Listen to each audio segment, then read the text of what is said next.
Hello pessoal, Mona Lisa aqui do canal Dividindo Experiências e hoje eu vim responder as questões de vocês, os questionamentos, os comentários. Eu estou um pouquinho sem tempo devido à finalização do meu projeto integrador, a escrita do meu projeto, e aí eu também tô fazendo um outro curso lá pela USP, então tá tipo muita coisa, né, ao mesmo tempo, tá? Por isso que eu tô gravando este vídeo agora e vou responder pra vocês aqui as perguntas, tá? Tenham paciência comigo.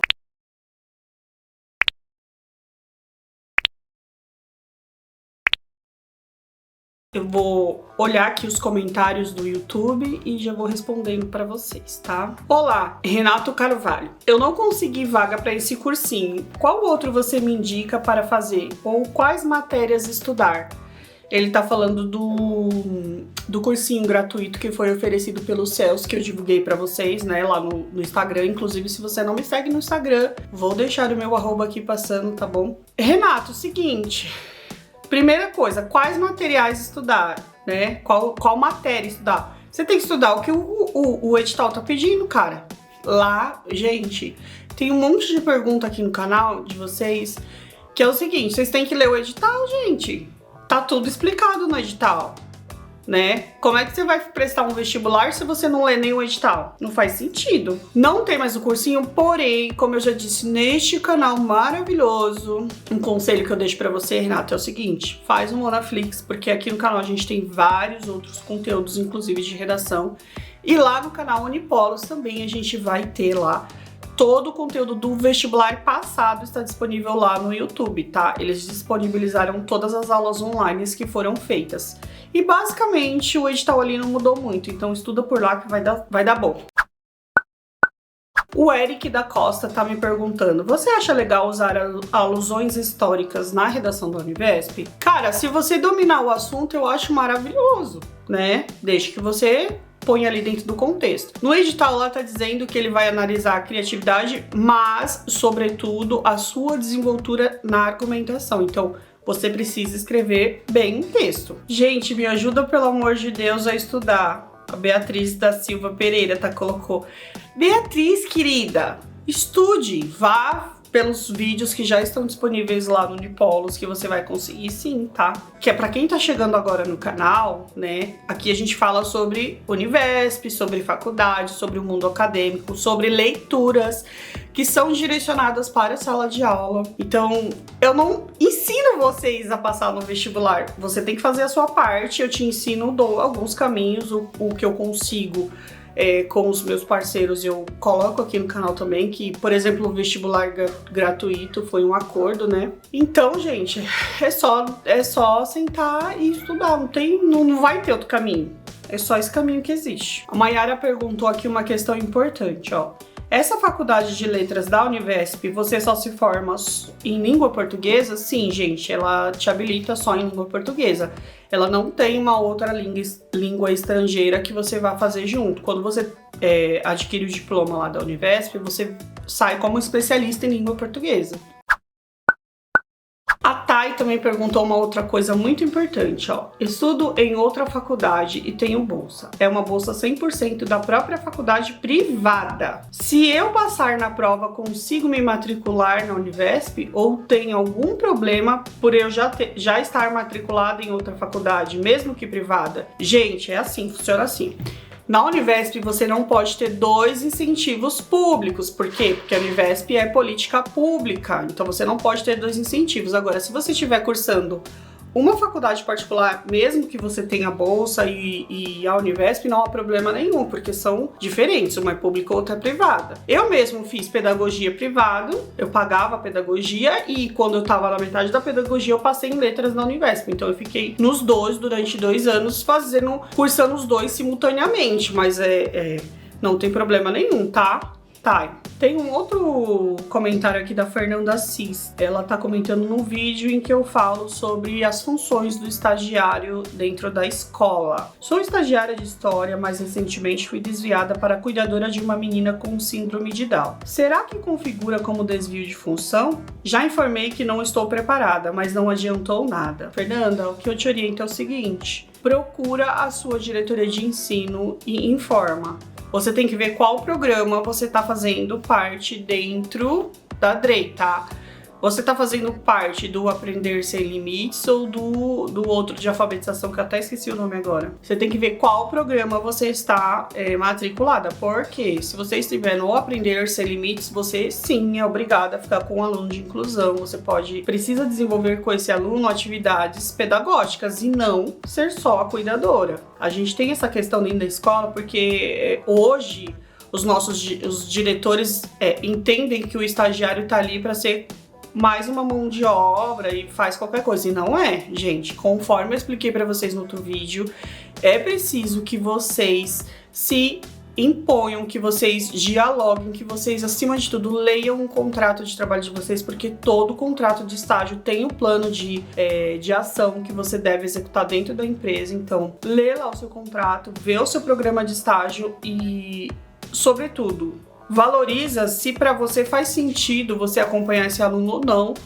dentro do que você quer seguir na carreira. Você precisa ter essa ideia e precisa ter essa análise para você poder decidir. Então esse é meu conselho, dá uma olhadinha no seu contrato, vê se você está no programa ou de inclusão ou de alfabetização e conversa lá com os professores, com sua orientadora de estágio. Se não resolver dentro da escola com a sua orientadora de estágio, procura a DREI. Outro comentário, ó. Estou fazendo estágio, esse daqui é da Sandra. Estou fazendo estágio numa escola pública, 5º ano. Acompanho um menino autista extremamente agressivo. Fala todos os palavrões imagináveis. Xinga muito com palavras de baixo calão. Dá socos e tá difícil. Sandra, a mesma questão, tá? Olha lá o seu contrato, vê se você faz parte do programa de inclusão, vê se isso é bom para sua carreira, porque mesmo que ele seja agressivo, a gente tem como trabalhar, tem como conquistar esses alunos. É que aluno autista a gente demora um pouquinho mais de tempo, mas depois que você ganha ele, fica maravilhoso dar aula para eles, tá bom? Eu sei porque eu estou trabalhando com a inclusão também, então eu sei o que eu estou falando. O Insider Games disse: adorei o vídeo, muito obrigado, mas ainda fiquei com dúvidas sobre o Enem. Fiz em 2022 e especifiquei no formulário que queria usar essa nota. Quando que eles vão fazer a avaliação dessas notas? Eles usarão tanto a nota das provas objetivas quanto da redação? Olha, eu acho que sim, vai usar as duas notas, porque pensa comigo, se você já fez um vestibular, se você fez lá o Enem e esse vestibular você foi bem e você tem como aparato usar as notas dele, o que é permitido no vestibular, no edital lá do vestibular da Univesp, eu acho que sim, vai usar nos dois, tanto para as provas objetivas quanto para a prova de redação. Como que ele vai fazer isso? Ele vai fazer isso na hora que você fizer a sua prova. E aí, antes de sair o resultado, tem lá o acréscimo. Eu lembro que quando eu fiz o vestibular, eu solicitei também a pontuação por escola pública. Mas como eu atingi uma boa média e fiz uma boa nota, né, lá no vestibular, eu nem precisei usar esse recurso que foi o da escola pública, né, que eu sempre estudei em escola pública. Então, veja aí, depois que você já fizer a prova, é que essa nota é acrescentada, tá? Renato Bento. Oi, Mona, qual a sua opinião sobre a complementação pedagógica? Complementação pedagógica, gente, eu não entendi muito dessa pergunta aqui não, viu, Renato? Complementação do quê? Em que sentido? Você aprender a trabalhar com, sei lá, com objetos, você trabalhar com as mídias digitais, com todo o pátio da escola, o pátio de informática, não sei. Eu não entendi muito bem a sua questão, por isso eu vou ficar sem responder, tá, Renato? Se você quiser colocar aqui embaixo de novo, aí eu tento responder mais pra frente. Sandra Brito perguntou: boa tarde, só pode se inscrever quem é do estado de São Paulo? Vi que você possui vagas de EAD. Tenho dúvida se a pessoa de outro estado pode se inscrever. Gente, a Univesp é uma faculdade estadual. Por ela ser uma faculdade estadual, você tem que morar no estado de São Paulo, não pode. E aí é São Paulo e Grande São Paulo, tá? Se você mora no Rio de Janeiro, Porto Alegre, não dá para fazer o vestibular, porque no ato da sua matrícula você vai ter que comprovar, através de um comprovante de endereço, que você mora em São Paulo. E outro agravante também é que todas as provas elas são feitas no polo, e às vezes tem alguns encontros esporádicos no polo. Então, se você mora, por exemplo, lá em Belo Horizonte, aí minha avó mora lá em São Paulo, vou fazer a matrícula tudo.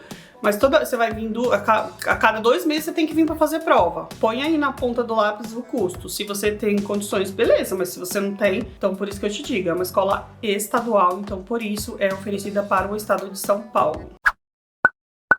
A Karen perguntou: Oi, Monalise, se um curso tiver poucos candidatos em um polo, as vagas são canceladas ou seguem normalmente? Queria usar a estratégia de polos com pouca procura, mas estou com medo de perder a vaga. Karen, o que você precisa analisar nesse sentido aqui é a distância que você vai levar, que nem eu falei agora na resposta anterior, você vai precisar ir ao polo algumas vezes, então precisa ser analisado essa questão aí da distância, tá?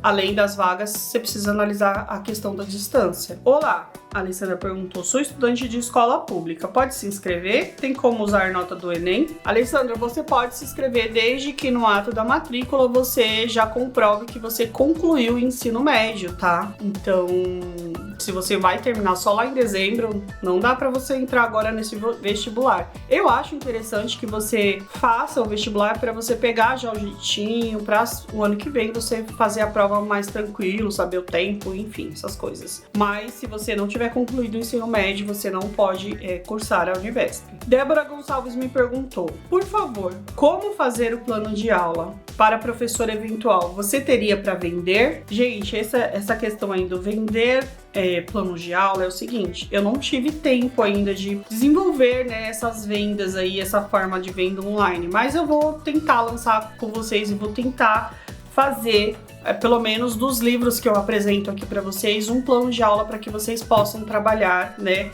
a preço irrisório, só para custear mesmo as coisas, as despesas que eu vou ter. Mas mais para frente a gente vai lançar, então aguardem. Esse projeto de professor eventual, gente, é um projeto que você cria e apresenta, tá? Porque o que foi me explicado é o seguinte: você pode ser professor eventual, e a gente tá falando do vídeo de professor eventual no estado de São Paulo. Você pode ser professor eventual sem projeto, mas aí você se submete a entrar em sala de aula e aplicar o conteúdo que o professor deixou lá disponível para que você aplicasse. Tendo o projeto, você entra em sala de aula trabalhando o seu projeto e não mais um conteúdo de terceiros, o que eu acho mais complicado, né? Porque se você cria um projeto, você consegue desenvolver ali o conteúdo que você vai trabalhar, planejar, fazer seus planos de aulas mais tranquilamente, tá?